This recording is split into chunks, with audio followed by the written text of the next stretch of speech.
Day 12, ang Bible reading natin ngayon ay Job 40 to 42. Salamat sa mga salita ng Diyos ngayong araw. And basahin natin sa Job 40. Pag-pray muna tayo. Father God, we pray sa iyong mga salita ngayong umaga. We pray, Panginoon, na kung ano man yung mga mababasa namin ay maging gabay namin, Panginoon, at ilaw. We pray, Lord, na iyong banal na Espiritu ang siyang manguna sa bawat mga tao, Lord, na nakikinig man, Panginoon, ng devotion na ito. Alam ko, Lord, na iyong mga salita ay makapangyarihan at hindi, Panginoon, babalik sa inyo, Panginoon. Kaya nang wala, Panginoong kabuluhan. Kaya, Lord, hayaan mo na ang mga salito ay hindi maagaw ng kaaway at pumasok sa aming puso upang ito ay maunawaan namin, Panginoon. In Jesus' name, Amen. Job 40, sinabi ni Yahweh kay Job, ang mapaghanap ba ng mali ay mangangatwiran at sa makapangyarihan ay makikipaglaban. Sino mang sa Diyos ay nakikipagtalo ay dapat sumagot sa tanong na ito. Tumugon naman si Job, narito, ako'y hamak at walang kabuluhan. Wala akong maisasagot, bibig ay tatakpan. Sa panig ko'y nasabi na ang lahat ng sasabihin, ako'y di nakikibo, nasabi di na uulitin. Ang kapahayagan ng kapangyarihan ng Diyos. Buhat sa bagyo, sabi no, buhat sa bagyo. So, kasi dati nabasa ko 'to, tapos parang naalala ko, paano kaya sumagot ang Diyos, 'no? Ta's ito 'di ba, talagang meron din sigurong discernment kasi para mong maintindihan yung bagyo, yung salita ng mga kulog, alon, kulog, kidlat na salita ng Diyos. Pero ito yung nakasulat dito sa Bible, eh, buhat sa bagyo sinagot ni Yahweh si Job, "Tumayo ka ngayon at magpakalalaki, tanong ko'y sagutin, ikaw ay magsabi. Ano ba ang nais mong palabasing masama upang iyong palitawin na ikaw ang siyang tama? Ang iyong lakas ba ay katulad ng sa Diyos? Tinig mo ba'y dumadagundong katulad ng kulog?" So, gano'n talaga yung salita, dumadagundong. Kung gayon, balutin mo ang sarili ng dangal at kadakilaan. Magbihis ka muna ng luwalhatit kaningningan. Ibuhos mo nga ang tindi ng iyong puot at ang mga palalo'y iyong ilugmok. Subukin mong pahiyain ang mga palalo at ang masasamay tapakan sa kanilang pwesto. Ibaon mo silang lahat sa ilalim ng lupa, sa daigdig ng mga patay, sila'y itanikala. Kung iyan ay magawa mo, maniniwala ako sa iyo. Makaya mong magtagumpay sa sarili mong kakayahan. Sa sariling kakayahan mo. Ang mga dambuhalang hayop ay tingnan mo, gaya mo'y nilikha ko dito sa mundo. Puti parang baka kung kumain ng damo, ang lakas niya'y naiipon sa kanyang katawan, ang kapangyarihan sa himaymay ng kanyang laman, sa tigas ng buntot niya ay sidar ang katulad, ang kanyang mga hitay siksik at matatag. Parang tanso ang kanyang mga buto, sintigas ng bakal ang kanyang mga braso. Siya ay pangunahin sa mga nilikha, ngunit magagapi nang sa kanya'y lumikha.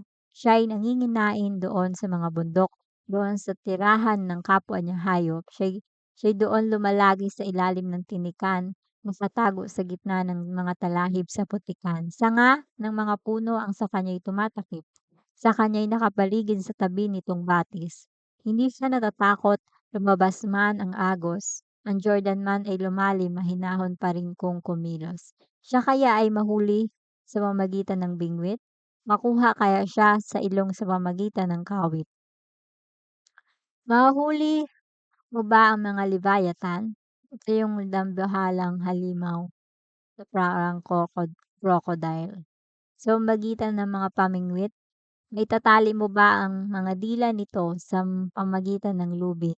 Matatalian mo kaya ng lubid ang ilong nito? Tatagusan kaya ng kawit ang mga panga nito? Sino kaya ang lumipat at lumuhod sa harap mo, magsalita ng malumanay at magmakaawa sa iyo? Siya kaya'y makiusap at ikaw ay pangakuan na sa habang buhay ikaw ay paglingkuran. Siya kaya'y parang ibong tatalian at lalaruin upang ang mga babaeng lingkod mo ay aliwin. Tawaran kaya siya ng mga mamimili, paghatian kaya siya upang maipagbili. Tablan kaya ang makapal niyang balat, sa ulo kaya niya'y tumagos ang matulis na sibat. Hawakan mo siya, kahit na minsan lang, hindi mo na uulitin dahil sa iyong paglalaban. Ang sino mang sa kanya'y makakita, sa lupa'y mabubuwal, mawawala ng pag-asa. Kaya kapag siya'y ginambala, ubod siya ng bagsik, sa kanyang harap ay walang nangangahas lumapit. Sinong lulusob sa kanya at hindi mamamatay? Walang makakagawa nito sa buong sanlibutan. Ang kanyang mga binti ay malaki at matatag at walang kapares ang taglay nitong lahas. Sino ang makakapag-alis sa panlabas ng kasuotan? May sandata na bang nakatusok sa balat na niyang makapal? Sa bibig niya'y sino kaya ang maaring magbuka? Nakakatakot na mga ngipin nakahanay sa bunganga niya. Maraming kalasag nakahanay sa kanyang likod. Sintigas ng bato ay nakalagay ng maayos. Masinsin ang pagkaayos. Ito'y dikit-dikit. Kulang pagitan ni hangin ay di makasingit. Kung siya ay bumahin, ang ilong ay nag-aapoy, mata niya'y mapula, parang araw na dapit hapon. Mula sa bibig niya'y may apoy na lumalabas. Mga baga ng apoy ang dooy sumisiklab. Sa ilong niya ay nanggagaling ang makapal na usok, parang usok na nagmumula sa kumukulong palayok at parang atlamong sinusunog. Hininga niya ay nagbabaga, sa init ay nag-aalab, naglalagablab na apoy, sa bibig niya ay nagbubuhat. Ang kanyang liig na may puno ng kalakasan. Sinong makakita sa kanya ay kinikilabutan? Walang mahinang bahagi sa kanyang balat. Tulad ng bakal, matigas at makunat. Ang tigas ng kanyang puso, bato ang katulad, gaya ng batong gilingan sa tibay at tatag. Kaya siya ay tumayo, masisindak rin ang pinakamalakas, wala silang magawa at sa takot ay tumatakas. Pagkat siya'y di tatablan kahit na ng tabak, maging ng palaso, ng punyal o ng sibat. Sa kanya, ang bakal ay parang dayaming marupok. Ang katulad nito'y tanso ay kahoy na nabubulok. Sa palasoy, hindi siya maaaring mapatakbo. Sa kanyang parang dayami ang tirador at mga bato. Kahoy na ang panghampas sa kanya'y para lamang patpat.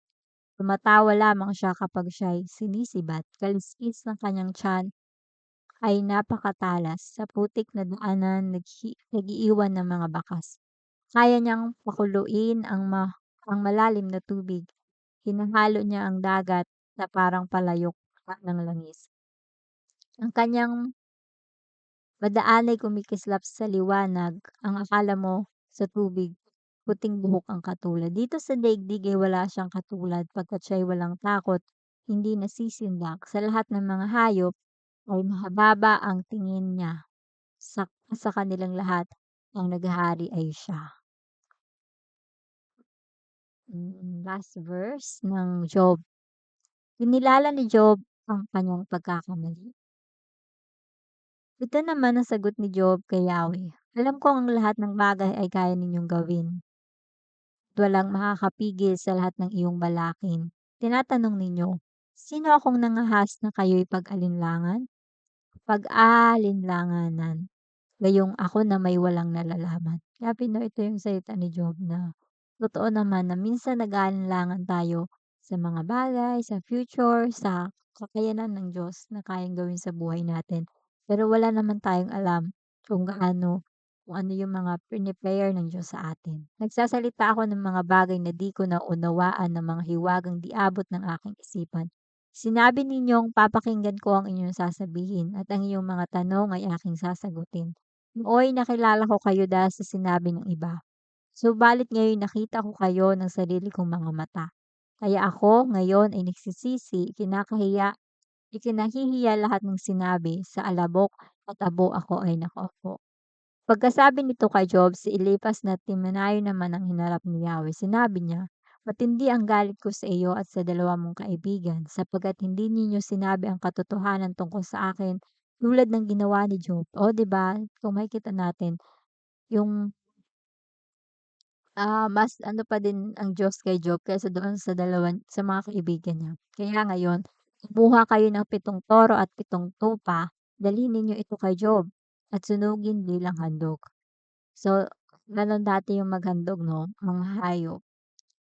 Ipapanalangin kayo ni Job, siya lamang ang papakinggan ko para hindi na kayo pagbayaran ng iyong kahangalan. Dahil sa hindi ninyo paglalahad ng buong katotohanan tulad ng ginawa niya. Gano'n nga ang ginawa nina Eliphaz na Temaneo, Bildad na Suhita at Zophar na Naamita. Ang mga panalangin ni Job ay dininig ni Yahweh. Grabe naman 'no, yung assurance, yung mailagay ko sa Bible na yung panalangin mo dinidig ng Diyos.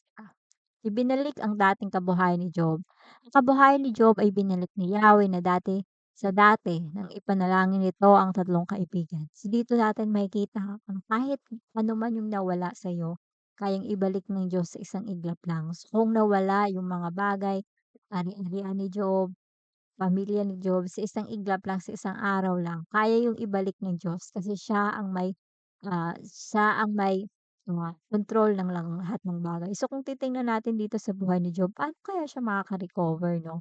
Sobrang yaman niya ta's nawala yung lahat sa isang click. Paano tayo makaka-recover 'no? Pero kung titingnan natin yung sarili natin, yung kakayahan natin, hindi natin kayang maka-recover. Pero kung titingnan natin kung ano pangyarihan ng Diyos, gaano kayaman ang Diyos, kung gaano niya kayang gawin ang lahat, parang magkakaroon tayo ng kapayapaan dahil grabe yung tatay natin, gano'n pala siya kayaman, gano'n pala siya makapangyarihan at dinoble pa ni Yahweh ang kayamanan ni Job, dinoble pa ni Yahweh. Lahat ng kapatid nito, mga kamag-anak at kakilala ay dumalaw sa kanya at nagsalo-salo sila. Grabe 'no, parang yung dati nawala, pero yung nagkaroon siya ng mga pagpapala bumalik 'no. Hindi lang pala siya nasa generation natin yung gano'n.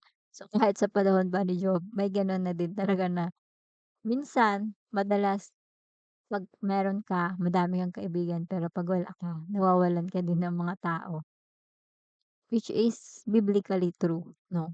Bawat isa'y nakiramay sa nangyari sa kanya at nagbigay ng salapi at singsing na ginto. Hmm.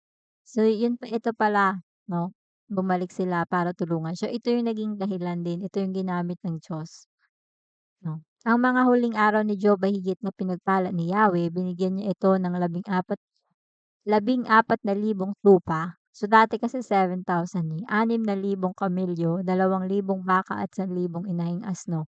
Nagkaroon pa si Job ng 7 anak na lalaki. Oh, grabe. 3 anak na babae, so 10. Ang pangalan ng babae ay si Jemima, Kesha, at Keren Hapok. Ang mga anak na babae ni Job ang pinakamaganda sa buong lupain.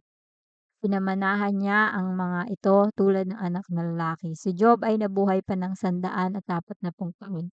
So, tanging ang Diyos lang talaga yung magbibigay. O, tingnan mo yung buhay niya, binahaba ng Diyos. Inabutan pa siya ng kanyang mga apo sa ika-4 na salinlahi. Matandang-matanda na siya nang mamatay. So, ito yung buong kwento ng buhay ni Job. At sa huli ay pinagpala ulit siya ng Diyos at dinoble kung ano yung kayamanan na meron siya.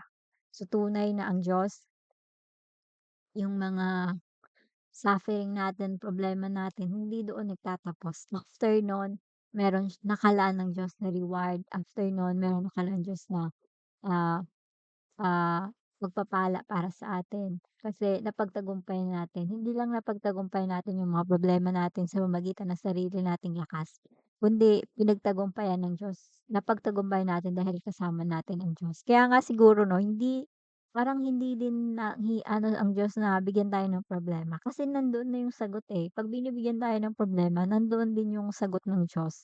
Nandoon din yung grasya ng Diyos na maaasahan natin. Nandun din na nakikinig ang Diyos sa mga hinaing natin sa kanya. Hindi niya talaga tayo iiwan. Kahit kailan wala kang makikita sa Bible o kahit sa buhay natin simula ng isilang niya tayo sa mundong ito hanggang sa mga panahon ngayon, kung ano man yung edad natin. Doon natin makikita kung gaano kadakila ng Diyos, kung ating iisipin kung paano siya nag-provide ng pangailangan natin, kung paano siya kumilos, saan man tayo pumunta, ay makikita talaga natin na kasama natin ang Diyos. So yun lang yung dito nagtatapos yung ano ni Job, ah,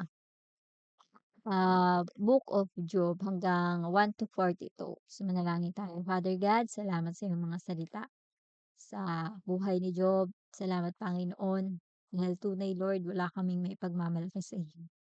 Wala kaming alam Lord kung ano yung mga kaya mong gawin. Pero ang alam namin, Panginoon, ikaw mahal na mahal mo kami, Panginoon. At hindi ka magbibigay ng problema, Panginoon, na hahayaan mo kami. Kundi Lord, yung mga problema na binigay mo sa Panginoon sa amin ay may kasagutan na, Panginoon. May solusyon na. Salamat, Panginoon, sa iyong mga salita sa buhay ni Job at maging sa mga pagpapala din, Panginoon, na nakita namin, Panginoon, kung paano mo siya dinoble, Panginoon. Tunay, Lord, na maasahan ka at kung ano man yung ninakaw sa amin ng kaaway, kung paano, Lord, na ninakaw ni Satanas yung mga lahat ng meron si Job, kaya mong ibalik ito sa kanya ng doble at gano'n din, Lord, yung gagawin mo sa amin. Lord, kaya mong ibalik sa amin kung ano man yung mga ninakaw sa amin ng kaaway, Panginoon. Hindi man namin alam, Lord, ay alam namin, Panginoon, na kaya mong ibalik ito, Panginoon, sa amin. Salamat, Panginoon, at patuloy ka namin pinagpupurihan. Patuloy, Panginoon, na pagpalain mo ang iyong mga anak na nakikinig ng devotion, ng Bible reading. Sabi mo nga, Panginoon, na may kapangyarihan ang iyong mga salita. Hayaan mo, Lord, na pumasok ito sa aming puso at maisapamuhay namin ito. Sa iyo namin pinagkakatiwala ang lahat na meron kami in Jesus' name. Amen.